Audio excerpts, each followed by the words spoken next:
In today's video, we're going to be going over some of the best fragrances that you can spend your money on right now. We're talking discounter prices, we're talking fragrance purchases that actually live up to the hype and ultimately provide you with value, and that's the main thing. These are not what I would call dust collectors, fragrances that you buy and they just end up sitting there on your shelf collecting dust because you can't really wear them often for one reason or another, or maybe you choose not to wear them often for one reason or another, being poor performance, lack of versatility, lack of complement factor.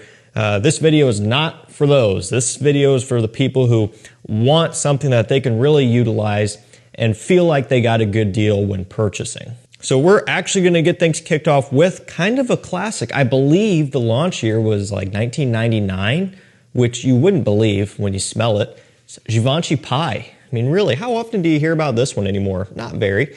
The bottle has gone through a few changes over the years. This one in particular, I believe, is kind of an older bottle style, and I can't remember. I don't know if they changed it after this again or not. Cool texture on the glass. You got this little hinged mechanism up top, which kind of acts as like a protection barrier so you don't accidentally spray it, but you know, mostly just for looks, I would say. This one has vanilla, almond, tonka bean, real nice vanilla scent. Wearable, versatile vanilla scent. Remember, this one's been out for a while, so this is not the new style, overwhelmingly sweet type of vanilla scent. It's fresher, it's more of a dusty, kind of powdery vanilla rather than a syrupy, sweet, overbearing vanilla. The tonka and almond also adds to that powdery nature that this one has, but it also just gives it more of a cologne, masculine type of feel rather than the opposite that we're kind of used to smelling and experiencing with new releases today. You know, scents that just keep getting sweeter and sweeter. So this was done at a time when, you know, this type of thing wasn't really the norm, and it was kind of a nice little introduction into a sweeter type of scent for men here. Wonderful smell. It really, really nice and affordable. I think discounter price is usually going to be somewhere around $50 or so for 100 ml, a full presentation. That's not bad, especially these days. Really, really like Givenchy Pie. And the good thing about it is that given that it's not in the hype spotlight anymore anyways, not too many people are going to be wearing this. Nice little way to stand out a little bit here. We're going to go over to a scent from Burberry up next. This one is Hero Eau de Parfum. So you got this, you got the Eau de Toilette, you've got the Parfum version as well. And I don't know, do they have another one after the Parfum? I can't remember. I know that I've owned the first three, okay? I ended up actually giving away my bottle of the Eau de Toilette because I didn't really care for it that much, leaving me with right now having this Eau de Parfum and the Parfum as the only two Hero scents that I have. Those two are the ones that I prefer immensely over the Eau de Toilette. I think if you're going to be putting the money up, you should go for either the Eau de Parfum or the Parfum. That's just my opinion. This Eau de Parfum has cedarwood, incense, some benzoin in here as well. So it's woody, strong, dry, spicy, a little bit smoky from the incense, and then a bit of a kind of creamy, sweet undertone as well here from that benzoin, which again kind of is a dustier vanilla or more powdery vanilla type of smell here in this instance. Smells wonderful. I really, really get a lot of enjoyment out of wearing this one in the fall and I don't know, I guess some parts of winter and very early spring. You know, woods leaning, so that kind of puts it in the fall, early spring category for me mostly. When we get into like the dead of winter, I'm more looking at my gourmands, you know, and my sweet, boozy fragrances and stuff like that. But this one could easily work during that time period as well. This is yet another one here that is kind of going against the grain, at least a little bit. And from Burberry, of all brands, that's pretty respectable. I'm not going to lie. I think it's cool that they went down this direction or went down this path with these Hero fragrances, because these are not like your usual mass-pleasing style scents that are being released today. Because again, these are on the newer end of things. I think this one's only, I don't know, maybe 3 years old or something. And then the Parfum obviously is newer than this. So, you know, a nice little twist, a nice little change of pace here. And Burberry, generally, they're not kind of at the top of the food chain when it comes to designer fragrance brands. You know, they're going to be falling behind a lot of the big names, YSL, Dior, Chanel, Armani and even Givenchy and stuff, I would say. But they did do it right with especially Hero EDP and the Parfum. The Parfum's even more woods focused, more dry, a little bit more earthy. I kind of like the balance that this Eau de Parfum gives off. Really, really pleasant, and again, pretty reasonable on discounters. This next one is going to be the only scent that you cannot get below retail. So when it comes down to it, you're not going to be getting a deal in the traditional sense of less than retail, okay? But to me, this still pays for itself. It's a scent that you can wear for any situation, any time of the year. It does not matter one bit, and it is one of the most complimented fragrances that you can buy as well. I just had to throw it in here for this. It is Bleu de Chanel Eau de Parfum, sorry. And I mean, really, you know, kind of like one of those deals where you buy once, cry once type of thing, especially if you get this 150 ml bottle. For a lot of you guys out there with semi-established collections, this will last you for years. I mean, I've had this for years and I still wear it a good amount. Between this and the Parfum, all of which I have are 150 mLs, man, it would take me a lifetime to get through all of these. If you have one, let alone maybe two bottles that you rotate between. So, you know, again, it's a lot of money up front, but you're going to have it a long time. Again, if this is your everyday signature scent, that's a different story. But I think probably a lot of you guys watching this channel who have been around for a long time, you probably have a lot of fragrances. So this would last you a while. This one has, of course, grapefruit, incense, amber or ambroxan, ambergris, whatever, right?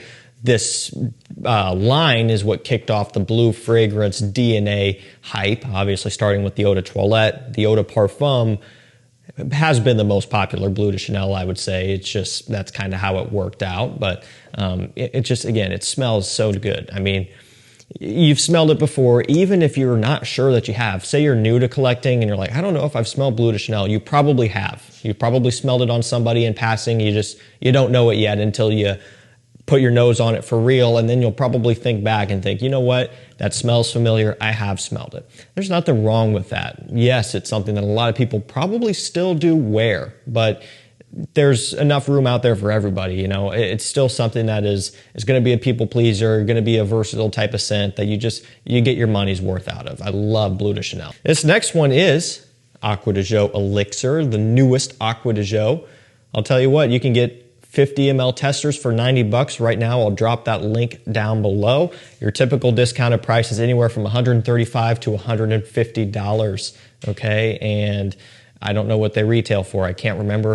It's going to be more than that, obviously, because you're saving money at $135 and $140 or whatever. So, you know, the retail price is up there. 90 bucks right now. Get this at that price while you can, because that's by far the lowest I've seen it, and I don't know how long that's going to last. This one has violet leaf, leather, mandarin orange, patchouli, some watery notes as well. No surprise. Now the violet leaf is kind of giving off a watery type of smell, as it usually does, with a little bit of a green twist. The leather, a nice introduction here. That's new. You know, we haven't gotten leather in any other Acqua di Gio, at least that I can remember. Maybe Absolute Instinct had leather, but I don't know. Digress anyway. That's kind of a unique addition. A little bit of a floral component in here as well. It's just a completely different take that I wasn't expecting. And at first I was very, very much thrown off by it and didn't know what to think. And a lot of it was, man, I paid retail for it and it was painful. It was rough. So being that it was an elixir, being that the bottle is just blacked out, looks super slick, I guess I was expecting something even heavier and stronger than what this is. And when it wasn't, I was confused. However, I've spent a lot of time with it ever since then, and man, it's really grown on me. It's never going to take the place of Profumo. It won't take the place of Profondo either, but it's in a very solid number 3 spot right now, and I don't know if anything could knock it out of the top 3. It's really, really good and great performer as well, which you would hope for given the price point. Just a leathery Acqua di Gio take with a little bit more of a green aspect from that violet leaf and such. It just, again, it's a nice little twist here that's really enjoyable, especially for the spring time of year, I would say. Spring and probably early summer. This next one is usually $30 to $35. Ferragamo Uomo Signature, taking that sweet DNA and adding some coffee and leather. Great, great scent. I love the original, and you can't go wrong with it. If you have the original, good. It's fantastic. Around the same price, sometimes maybe a couple dollars less than this one. For some people, that's too sweet. And for some people, this will be too sweet as well. But I think that this does help alleviate some of that overwhelming sweetness because of the addition of that leather in particular. Just gives it more of a masculine smell. I love coffee, okay, and both drinking it and smelling it, and so them adding that into this was a bonus as well. And you do actually pick up on it. It's not a ghost note where they just throw it in there for marketing and hope that you maybe think that you smell it. Like, you actually get a decent roasted coffee smell here. Not the best coffee note I've ever smelled, but for $35, it is really, really solid. It's a great scent all the way through, and one of the reasons it's popular is because it is a great performer as well. For the money, you can't beat it. This is great for wintertime. Let's go for Ocean, Eau de Parfum by Prada. So it's Prada Luna Rossa Ocean, EDP. You got this, you've got the Le Parfum, the EDT, right? The Ocean lineup has always been a little bit of a mystery because they're not aquatic and they don't smell anything like really any of the other Luna Rossas. So it's just, I don't know, they could have started a new line, but they didn't, basically, which makes sense as far as marketing and stuff. They can ride off of this already established and popular Luna Rossa lineup. So it's like built-in hype already. It makes sense, but just know these are not aquatic and they're not anything like the other Luna Rossa scents. What is nice about this one, though, is that it is pretty heavy on the aromatics. Heavy on the aromatics with a little bit of a sweetness. If you've smelled this before, you know, maybe it has a little bit of a Ralph's Club type of deal, maybe a little bit of like a YSLY type of inspiration. Now, I am not saying that we're talking on the level of clones here because it's not that close, right? It's just more or less, the way I look at it, kind of borrowing ideas or being inspired by some of those other fragrance lines and then throwing in their own twist is, again, mainly a bit of a sweetness out of this one that you wouldn't expect from a scent labeled Ocean, but you do get it nonetheless. It is a big people pleaser, for sure. It's very wearable as well, and I see why people like it. I see why I like it, why I put it in this video, because you spend not a whole lot of money on it on discounters, and you've got a scent that is so wearable that you just, it's kind of hard to dislike at that point. Everybody knows and loves Le Male Le Parfum. You know, it came after Ultra Male and will never be as popular as Ultra Male. That one was just kind of in a league of its own. However, a lot of people are glad that this isn't anything like Ultra Male because that stuff is super sweet. This one's still sweet, but not nearly as much. You're actually getting some cardamom out of this one. You're getting that vanilla. You're getting that lavender. Those notes kind of carry over, going all the way back to the original Le Male, right? So you get that cardamom spice and a little bit of iris here. Just kind of a more spicy oriental take on the original DNA is essentially what you get out of this one, making it a bit more mature, a bit more refined, and I would even say, at least as far as cooler weather is concerned, a bit more usable, because the original, it's kind of a mixture. It's a bit fresh, powdery, but kind of sweet as well, and just goes kind of somewhat down the middle. And then they've gone through where Ultra Male is just way, way, way sweet. This one pulls back from that, and it just gives you a more level-headed scent, something that can be worn, at least to me, and enjoyed by a wider variety of people in terms of age range, and then also just, again, more versatile, more mass-pleasing in that regard for the generalized cooler weather. That is this one. Usually right around $100 for 125 ml, just like this bottle. Not bad at all for what you get. Bulgari Man in Black Parfum is up next. If you don't have Man in Black, go straight for the Parfum and that's it. You don't need the EDP. That's my opinion. Improved performance over the EDP, which is a bonus that everybody loves. And at this point, really, it's not a whole lot more expensive. When it first came out, it was, but again, it's brand new. This has only been out for a couple years now, and the price has already dropped down considerably. And at the end of the day, the Eau de Parfum has never really been cheap. Maybe it was actually a while ago, but the prices have gone up to the point where it's not like a more affordable spice bomb anymore, like maybe it once was a little bit back in the day when it was going for, you know, maybe $50 and Spice Bomb was still going for $20 more or something like that. Times have changed a lot, and they've actually flip-flopped. Spice Bomb is now super cheap. The price on this has gone up, but this Parfum has gone down to a more normal Man in Black price. And again, it's the one to get. It is Spice Bomb inspired, but more mature. And again, to use the word, it is more wearable because of that. Switch gears here and go for something that is just spring and summer all the way through. And I love the bottle too. It's Brioni Eau de Parfum Eclat. I love frosted glass. That is one of my favorite things about a bottle. You guys know I love magnetic caps too. That's always cool.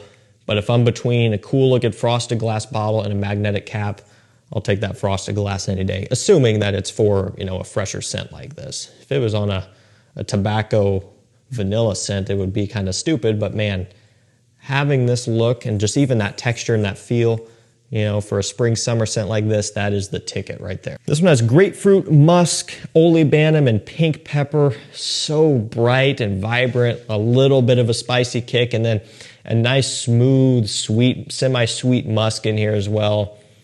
It smells great. I love this stuff. It might be one of my favorite Brioni scents. You know, I like them all, okay? The Essentielle is by far the most unique. The Eau de Parfum Intense is great. Again, they're all great, but there's something about this. It's simple, but yet at the same time still different, if that makes sense. And for spring/summer, that's kind of what I'm after. I'm after something that doesn't have a ridiculous amount of complexity and richness because, well, it gets hot, right? You don't really want that. But at the same time, it still stands out compared to a lot of other summer scents that I already have. And again, that's something that you don't get all the time. I believe I looked before this video, $45 or so is where this one sits at right now. So reasonable, such a beauty. I mean, truly a gorgeous smelling fragrance. Get this for spring and summertime. You obviously don't need to buy it now, but you know, plan for it for next year, or get a bottle now and stash it away for next year, because this could easily be your scent of the spring and summertime. It is just, it's so satisfying. I love it. Last up for this video, we have Hugo Boss Selection. I believe $20, $25. Nice little cheapie here to end this video off. This one has musk, pink pepper, cedarwood. Beautiful office scent, really is what I look at it as. Office, work, school, whatever.